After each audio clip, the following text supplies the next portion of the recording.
नमस्कार, स्वागत है आप सभी का मेरे YouTube channel maths by Manish में। अगर आपने अभी तक चैनल को सब्सक्राइब नहीं किया तो जल्दी से चैनल को सब्सक्राइब कर लें और बेल आइकन को दबाना ना भूलें ताकि आने वाले वीडियोज़ की नोटिफिकेशन आपको मिलती रहे। ये जो मेरा चैनल है मैथ्स बाय मनीष, इसमें मैं फिजिक्स और केमिस्ट्री के वीडियो अपलोड करूँगा।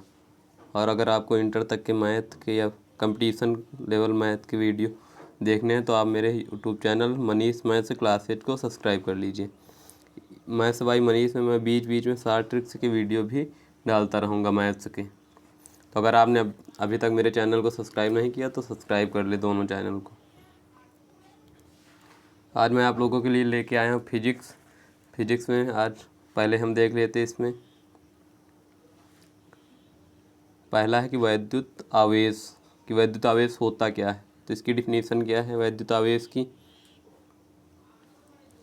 कि जब दो अलग अलग विद्युत रोधी पदार्थों को आपस में रगड़ा जाता है तो उन दो पदार्थों में से किसी एक पदार्थ में, देखिए यहाँ पे बीच में एक लाइन नहीं लिखा, उन दो पदार्थों में से किसी एक पदार्थ में या दोनों पदार्थों में छोटे छोटे कणों को अपनी ओर आकर्षित करने का गुण विद्यमान हो जाता, अर्थात वह कारण जिससे कि उनमें यह गुण उत्पन्न हो जाता है क्या कहलाता, विद्युत आवेश। यहाँ पे आवेश मिस्टेक होगा, यहाँ पे है विद्युत आवेश कहलाता। यहाँ पे आगे है कि विद्युत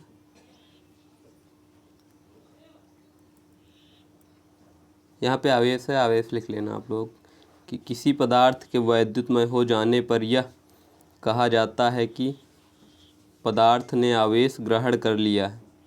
ऐसे पदार्थ को आवेशित पदार्थ कहते हैं।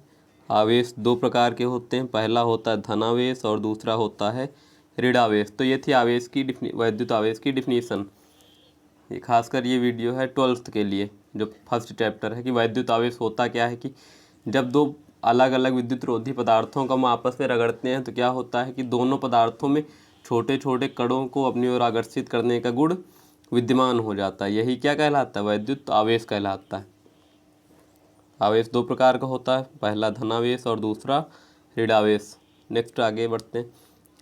अतः समान आवेश अथवा सजातीय आवेश एक दूसरे को प्रतिकर्षित करते हैं, जबकि विपरीत आवेश एक दूसरे को क्या करते हैं, आकर्षित करते हैं। जैसे समान आवेश प्लस प्लस एक दूसरे को क्या करेंगे, प्रतिकर्षित करेंगे, और माइनस माइनस भी एक दूसरे को क्या करेंगे, प्रतिकर्षित करेंगे। लेकिन प्लस माइनस या माइनस प्लस एक दूसरे को क्या करेंगे, आकर्षित करेंगे। तो ये होता है।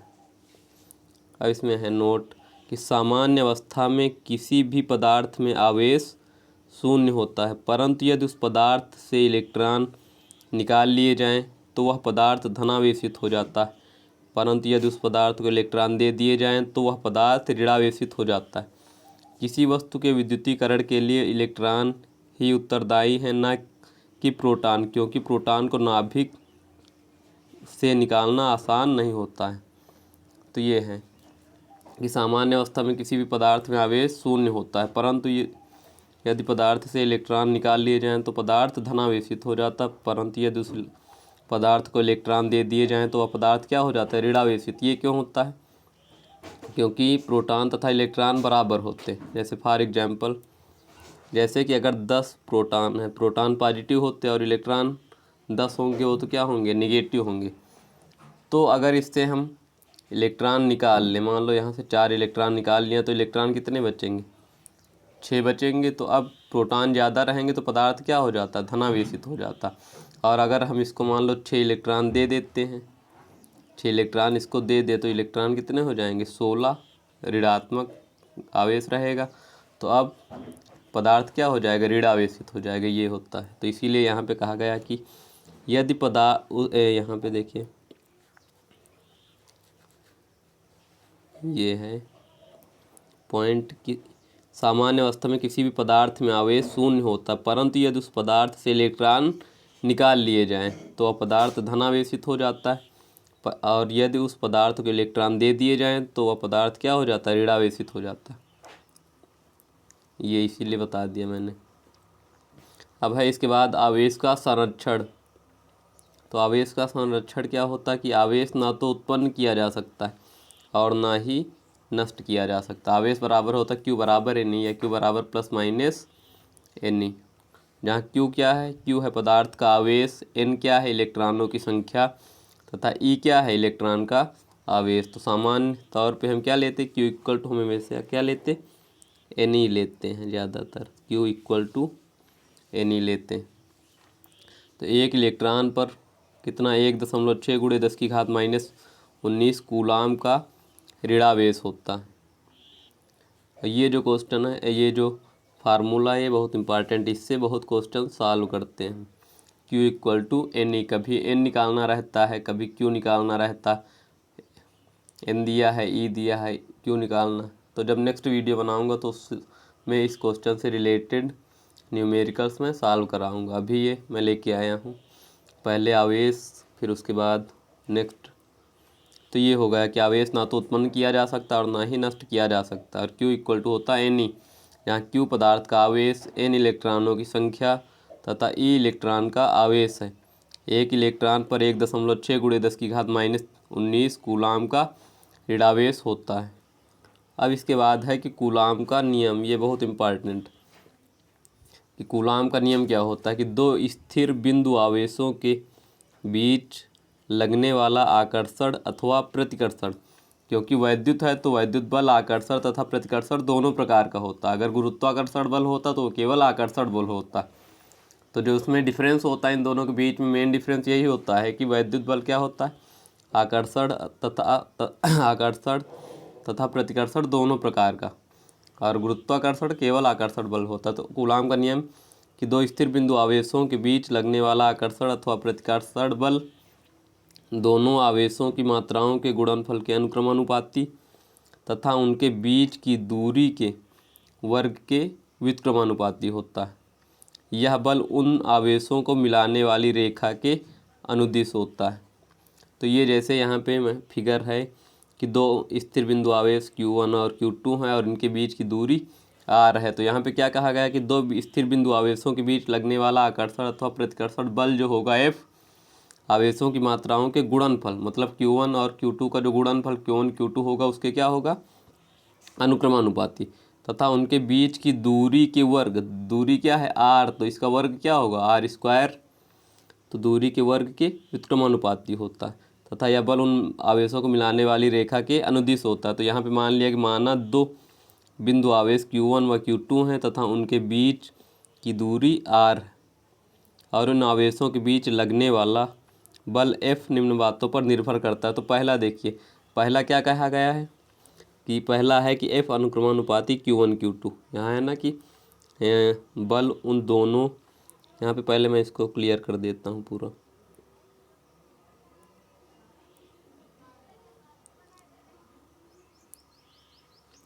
यहाँ पे मैं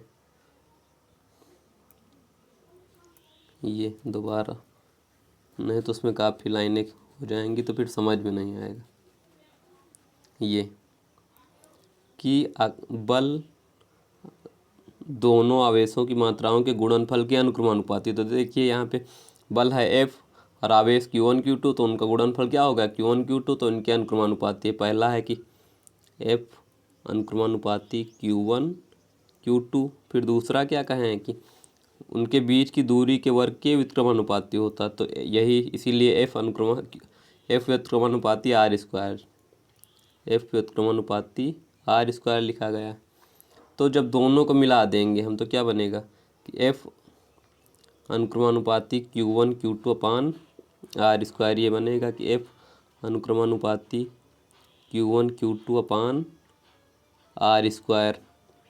और जब यहाँ पे अनुक्रमानुपाती या प्रोपोर्शनल का साइन हटाते हैं तो क्या लगता है, सॉरी प्रोपोर्शनल, अरे हाँ यही अनुक्रमानुपाती का, तो यहाँ पे क्या लगता है कोई नियतांक। देखिए यहाँ पे मैंने नियतांक A क्यों लिया है, क्योंकि इसमें जो ये वैल्यू होती है नियतांक की, इसमें भी K आता है और यहाँ पे भी K आता, तो बच्चे कंफ्यूज हो जाते हैं। इसीलिए मैंने यहाँ पे नियतांक क्या लिया है, A लिया है। K भी ले सकते, फिर उसमें स्मॉल कैपिटल करना पड़ेगा और कंफ्यूज हो जाएंगे कि यहाँ भी K है यहाँ भी आ गया। तो यहाँ पे मैंने नियतांक लिया है कि जब ये अनुक्रमानुपाती का निशान हटाया तो मैंने क्या लिया, नियतांक कौन सा आ गया, ए, जहाँ ए एक नियतांक है और ए की वैल्यू कितनी होती, 1/4πε0 के। तो मैंने यहाँ पे इस समीकरण में ए की वैल्यू रख दिया तो क्या आ गया, एफ इक्वल टू 1/4πε0 के इंटू Q1 Q2/r², ये आ गया। तब जहाँ ε0 का मान कितना होता, 8.86 इंटू 10⁻⁻12 कूलाम स्क्वायर प्रति न्यूटन मीटर स्क्वायर होता है। तो देखिए पहले क्या है जो कहा गया, बस वही हमें फॉलो करना कि F अनुक्रमानुपाती Q1 Q2 F व्युत्क्रमानुपाती r², दोनों को मिला देंगे क्या बनेगा, एफ अनुक्रमानुपाती Q1 Q2/r²। जब ये सिंबल हटाएंगे या ये निशान हटाएंगे तो क्या लगेगा, कोई नियतांक लगता है। तो यहाँ पे मैंने नियतांक क्या लगा दिया, यहाँ पे नियतांक लगा दिया ए। तो जहाँ पे ए एक नियतांक है, ए बराबर कितना हो, 1/4πε0 के, एक स्थान पे ये रख दिया तो आ गया एफ इक्वल टू 1/4πε0 के इंटू Q1 Q2/r², जहाँ ε0 का मान दिया गया 8.86 इंटू 10⁻⁻12 कूलाम स्क्वायर प्रति न्यूटन मीटर स्क्वायर होता है। आगे है कि यदि निरपेक्ष की वैद्युतशीलता एप्सिलॉन और निर्वात की वैद्युतशीलता ε0 है तो प्राप्त संबंध सूत्र क्या होता है, एप्सिलॉन इक्वल टू ε0 के, जहाँ के क्या है, किसी माध्यम का परावैद्युतांक है जिसका मान भिन्न भिन्न स्थानों के लिए भिन्न भिन्न होता है, जबकि किसी एक पदार्थ के लिए इसका मान नियत होता है। जैसे निर्वात अथवा वायु के लिए के का मान क्या होता है, 1 होता है, और बाकी पदार्थों के लिए इस के का मान 1 से अधिक होता है, ना कि 1 से कम। बाकी अन्य पदार्थों के लिए इसका मान 1 से अधिक ही होगा, कम नहीं होगा। और निर्वात अथवा वायु के लिए इसका मान क्या होता है, 1 होता है। तो बस ये याद था कि पहला वैद्युत आवेश, उसके बाद कूलाम का नियम। नेक्स्ट वीडियो में हम इससे रिलेटेड न्यूमेरिकल सॉल्व करेंगे। तो अगर आपको वीडियो अच्छा लगा हो तो वीडियो को लाइक करें, चैनल को सब्सक्राइब नहीं किया चैनल को सब्सक्राइब कर लें और बेल आइकन का ज़रूर दबा दें ताकि आपको नोटिफिकेशन तुरंत मिल जाए। तो ये जो चैनल है मैथ्स बाय मनीष, इसमें फिजिक्स और केमिस्ट्री के वीडियो अपलोड होंगे, और जो है मनीष मैथ्स क्लासेज उसमें 9th to 12th मैथ्स के और कंपटीशन लेवल मैथ्स के वीडियो अपलोड होंगे। ओके बाय, मिलते हैं नेक्स्ट वीडियो में।